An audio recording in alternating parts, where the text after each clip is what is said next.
Bienvenue dans cette nouvelle édition du QG Week-end. Au sommaire de l'actualité, 15 morts dans un nouvel attentat suicide au cœur de N'Djamena. Une attaque signée Boko Haram, la deuxième en l'espace d'un mois au Tchad. Le franc CFA est-il un frein au développement des pays africains? La question se pose au vu du ratio crédit à l'économie qui n'est que de 23% des pays concernés. Et puis le guichet unique poursuit son implantation au Togo. Opérationnel depuis 12 mois au port autonome de Lomé, le dispositif se déploie désormais aux frontières terrestres. Le marché central de N'Djamena a été la cible ce samedi d'un attentat suicide qui a fait au moins 15 morts et de nombreux blessés. L'attaque a été revendiquée par le groupe islamiste Boko Haram. C'est la deuxième fois en moins d'un mois que le Tchad est frappé par une telle attaque. Preuve que, bien qu'affaibli par l'opération régionale, le groupe nigérian n'a pas perdu sa capacité de nuisance. On écoute l'analyse de Nadi Madou, professeur de droit constitutionnel. Le gouvernement a pris des mesures nécessaires, mais il faut savoir aussi que les mesures prises par le gouvernement ne sont pas suffisantes. Il faudrait plutôt associer la population. Et jusqu'à là, la population n'arrive pas à écouter la voix du gouvernement et à prendre à son niveau, à s'assurer d'un certain nombre de contrôles. Donc, comme nous, on parle souvent de la solidarité et tout ça, quand quelqu'un vient d'emblée, on ne se méfie pas de lui. On laisse entrer les gens et tant qu'on aura cette mentalité, tant aussi on aura à faire face donc au terrorisme. Bon, maintenant, je crois que c'est la mesure à prendre, c'est que le gouvernement doit davantage renforcer les mesures de contrôle, essayer d'amener, augmenter les aspects techniques de contrôle, c'est-à-dire avec les caméras de surveillance, le contrôle physique.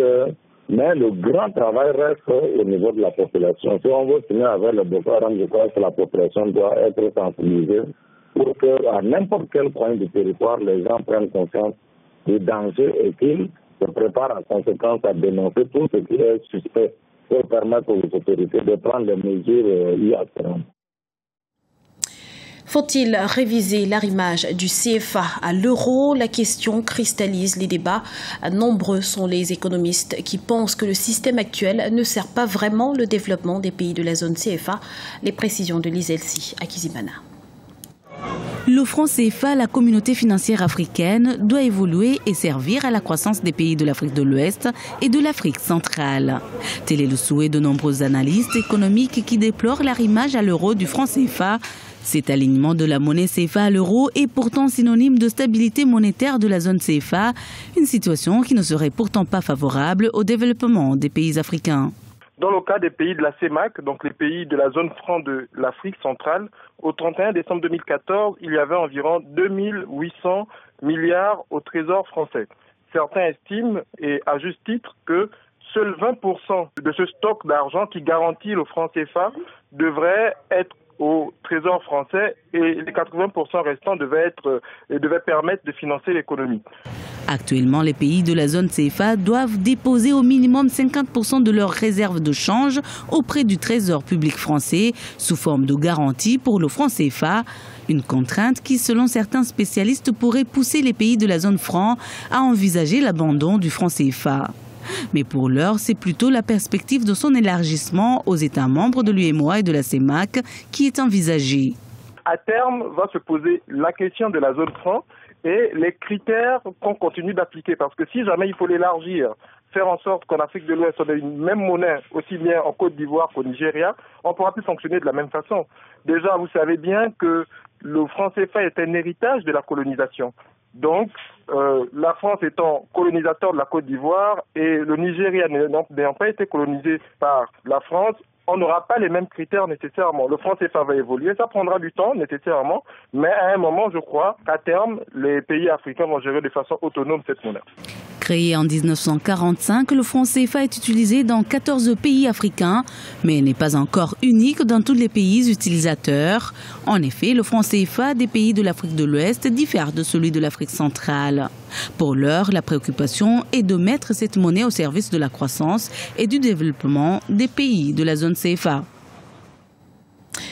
La discipline comme leitmotiv, l'épargne pour investir et le partage d'expériences, voilà entre autres quelques recettes fondamentales pour garantir le succès et elles sont signées Tony Elumelou à l'endroit des 1000 entrepreneurs sélectionnés dans le cadre de son programme d'entrepreneuriat. Voyez ce reportage de notre envoyé spécial au Nigeria, Narcisse Ndombe. Promouvoir une nouvelle génération d'entrepreneurs africains, c'est l'objectif que vise l'homme d'affaires nigérian Tony Elumelou. À travers le projet type Tony Elumelou Entrepreneurship Programme mis en place par sa fondation, 1000 jeunes porteurs de projets sélectionnés parmi plus de 20 000 candidats ont reçu un financement initial de $5 000 chacun.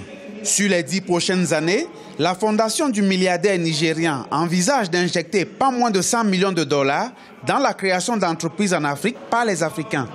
I believe that these entrepreneurs will do a lot.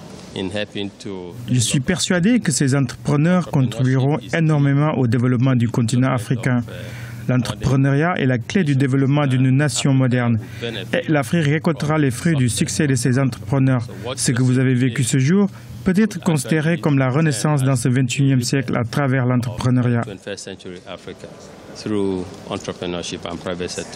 S'adressant aux participants, le vice-président du Nigeria s'est appesanti sur les valeurs qui mènent au succès.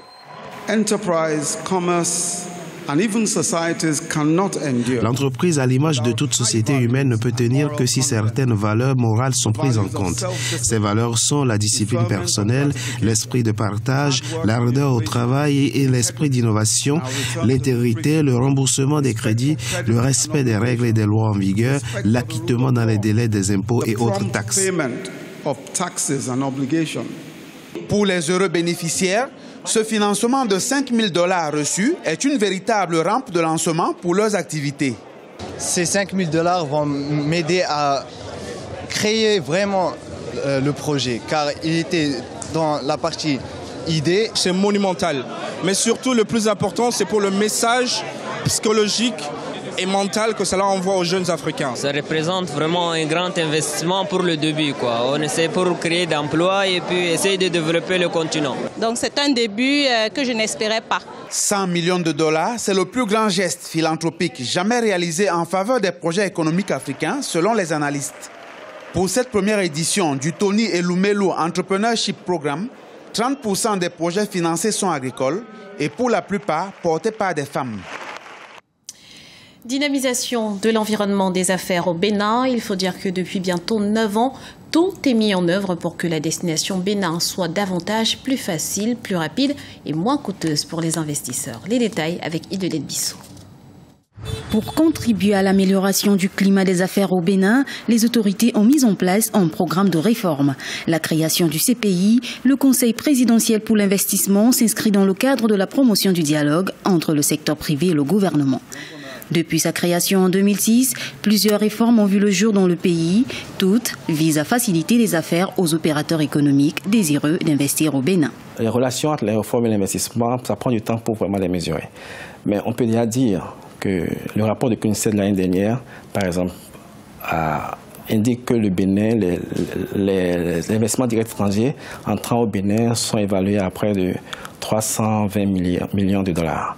Donc ce qui est une avancée comparée à 282 millions de dollars en 2013. Le positionnement et les efforts que le gouvernement est en train de faire permettent d'attirer vraiment les investisseurs vers le pays. Les réformes, une implication aussi, c'est le nombre de créations d'entreprises que nous avons observé depuis que les réformes ont été mises en place. Le nombre a totalement augmenté de façon très significative. En 2014, les exportations nationales ont connu une hausse de 19,4%. Les importations ont aussi enregistré une croissance de 21,8% à la même période. Le coton représente 44% du total des exportations nationales et est le premier produit d'exportation en 2014. Même si le pays est sensible à la volatilité des prix, l'inflation a été maîtrisée en 2014. L'économie du Bénin, particulièrement dynamique en cette période, a atteint une croissance de 5,5% malgré la prédominance du secteur informel. Il faut noter aussi que notre économie est à 95% informelle. Effectivement, ces 3 dernières années, nous avons une moyenne de taux de croissance de 5,6%, qui n'est pas du tout mal, qui est bien, et nous continuons de faire des efforts pour pouvoir l'améliorer. Mais notre économie est à 95% informelle. C'est pourquoi les réformes Le programme de réforme mis en place par le gouvernement est de permettre à ceux qui exercent dans l'informel de passer au secteur formel. Les réformes ont permis au Bénin d'avoir une croissance soutenue. Cette croissance n'est pas toujours ressentie sur les populations qui se plaignent du faible pouvoir d'achat. Avec un taux de chômage des jeunes estimé à 14,3%, les autorités multiplient les stratégies pour davantage améliorer le quotidien des populations. Réforme dans le secteur du commerce extérieur au Togo. Désormais, aucune taxe fiscale ne doit échapper au contrôle de l'État, et ce, grâce à la mise en place d'un guichet unique. Explication avec Aimé Fakofi. La société d'exploitation du guichet unique pour le commerce extérieur est une plateforme virtuelle qui permet d'accompagner les consignataires et opérateurs économiques. Ici, dans la salle support fonctionnelle, une attention particulière est portée aux exportateurs dont la marchandise n'est pas arrivée à destination. Grâce à l'informatisation du système, plus de marge désormais pour les faux frais qui constituent un manque à gagner considérable pour les recettes fiscales. Afin de pousser les acteurs à mieux s'imprégner de cette nouvelle procédure, 3 principales commissions ont été mises en place. Lorsque on voit qu'une procédure pose problème ou a un caractère un peu difficile, il y a des groupes de travail aussi qu'on convoque pour que les acteurs qui sont plus concernés se retrouvent face à face afin de pouvoir établir ces procédures-là et qui sont remontées après tout au niveau de la commission de procédure et après au niveau du comité de suivi pour validation finale. En plus de ça aussi, il y a des commissions de formation. La société d'exploitation pour le commerce extérieur Ségus a fait ses preuves au port autonome de Lomé dans le domaine du commerce maritime. La phase terrestre a été donc lancée le jeudi 9 juillet 2015. Plusieurs postes frontières seront pris en compte dans les jours à venir. Prochaine étape, ça va être le poste frontière de Sanvikonji et enfin Saint-Cassé. Pour ensuite finir avec Segbe-Nouépé. Nous sommes déjà en train de travailler sur les procédures de la phase aéroportuaire. Nous allons bientôt les discuter avec les différents usagers et on va pouvoir commencer le premier pilote et sa généralisation en novembre ou décembre prochain. Ces réformes qui s'opèrent dans le monde du commerce au Togo font la fierté de la ministre du Commerce, de la promotion du secteur privé et du tourisme, mais aussi des professionnels agréés en douane. Pour le transitaire, aujourd'hui, il peut travailler plus rapidement qu'avant. Ce qui veut dire que le transitaire peut gagner beaucoup sur les opérations du guichet de Ségus si, en théorie, ce qu'on nous a dit est mise en pratique sur le terrain. Avec le guichet unique pour le commerce extérieur, la durée des opérations douanières a été considérablement réduite. Elle est passée d'un peu plus de 2 semaines à environ 2 heures de temps. Désormais, tout s'effectue sur place avec la collaboration des institutions bancaires et de l'OTR, Office togolais des recettes. C'était le journal de la rédaction. Nous vous remercions pour votre fidélité. Retrouvez dans un instant une nouvelle édition de l'information sur Africa 24.